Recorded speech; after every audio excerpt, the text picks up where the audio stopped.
Hey, this is Tom with Piece of My Property Management, and today I want to talk to you about common repairs that landlords have to make. And a specific one is, how do we avoid these common repairs?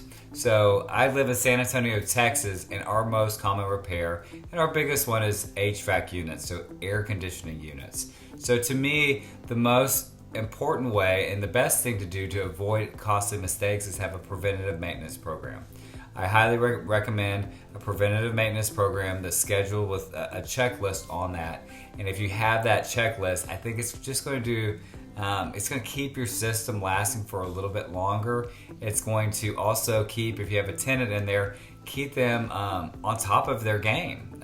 If one of the things that the inspection does is it checks and makes sure their filter is changed. And if it's not changed, guess what? The tenant gets a bill for a lot of these things. So that's the first thing. So that's the main thing. The second one we have is water. Water is a huge issue, right? So water leaks are a very big deal. So I think annual inspections are a really good thing, or once every 6 months to have that inspection. Hopefully your residents letting you know. Always looking for signs of water leaks is a big deal.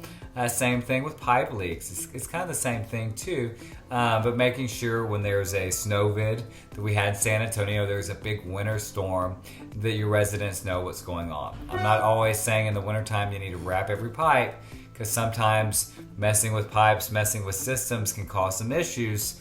But I am saying that you need to be very prepared of what's going on during that time. And if it is getting really cold, or it looks like it's going to get cold, then we do need to wrap pipes up at certain temperatures. So really paying attention to those main things, I think, is going to help you guys a lot. If you have any questions, give me a shout. Thanks.